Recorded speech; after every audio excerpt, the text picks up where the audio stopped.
Hello there and welcome to another edition of the Hot Lap Classic Remastered. This time we'll take a look at the 1998 Toyota Starlet Glanza V. Our final Starlet to take on the course, and the final Toyota Starlet that was really produced by Toyota.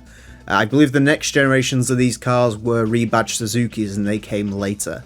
This was of course replaced by the Yaris, which is an infinitely better vehicle. I am no fan of these later Toyota Starlets. I think it's because I had to deal with far too many people saying, oh, I really want one of these as a first car, they're cool, they're JDM, and it's like, it's not. It's a shopping cart that your grandmother drove. These aren't cool, these aren't interesting, a Micra is infinitely better. The only thing the Starlet has going for it is reliability, and if reliability is the one good thing about your car, it just goes to show there's nothing good about your car. Admittedly, the Glanzas are a little bit more special, but I mean, even then, I think the coolest thing about this is the fact that it says Glanza under the rear window, which is very 90s. Other than that, not a fan of this car. I mean, it looks okay, they're fine. The actual car itself doesn't offend me, it's the culture that surrounds the Starlet that annoys me. And I think Glanzas are also mostly imported by people who drive like dicks, basically. So that's another reason I don't like this car. Anyways, the race mod on it is kind of cool. This sort of two-tone, I guess, very basic. It does come in some cool colours though, this green, and there was a sort of mocky yellow. It's hard choosing between which one I wanted to run, but I went with the green in the end. Front engine, front wheel drive, 231 horsepower. 847 kilos, pretty okay stats for a Japanese small car. It is definitely on the lighter side of things, which may or may not bode well for it, considering how lighter cars usually drive, but I guess we'll see. Anyways, the Toyota Starlet Glanza V. Ooh, this is weird to drive. Interesting. The Toyota Starlet Glanza V is going to have 6 laps of the Motorsports Land track in order to set the best time it possibly can. Our current leader is the Suzuki Cultus Pikes Peak version. That car set a time of a 26.540.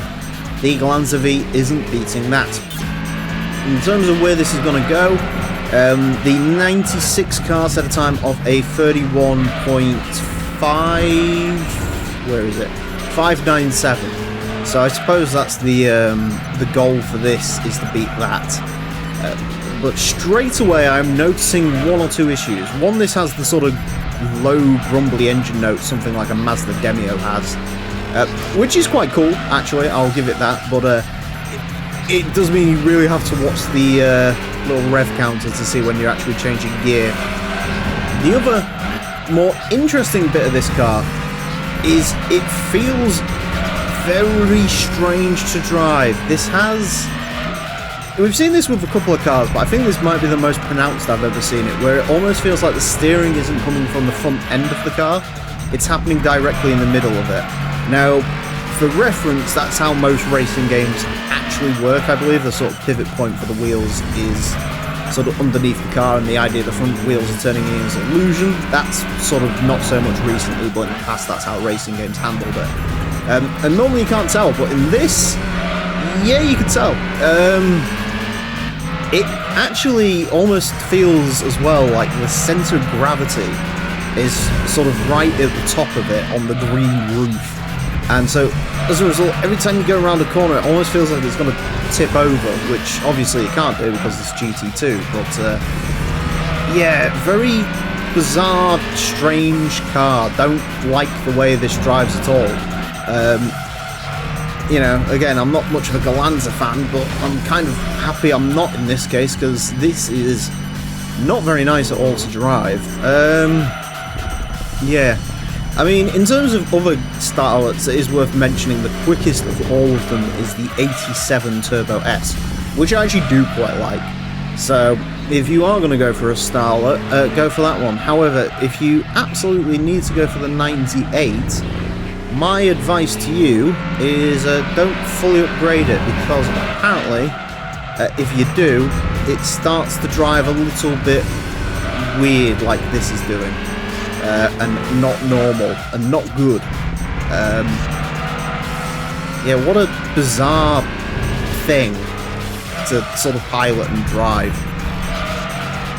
That is a better run out of that corner, but just about, because we didn't get bit by the strange oversteer. Also not on the end there. 31.592. Just a bit quicker than the...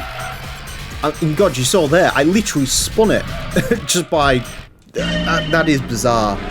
That is really weird. This is one of those cars where, you know, usually when it comes to describing how things drive, I really have to, you know, be descriptive with you, because you often can't really see it too much on your end. I feel like with the Starlet, even as you're watching this replay, you can sort of tell how sort of twitchy and weird this is to drive. What a bizarre vehicle. I didn't enjoy that at all. I'm amazed I got the lap time out of it, to be honest. I'm amazed it's quicker than the 96 car. I think if the 96 car rerun, it would be quicker than that, because I remember that didn't handle like this did. And if it did, then I've completely blocked it out of my memory. That is not good. Not bueno. Not good.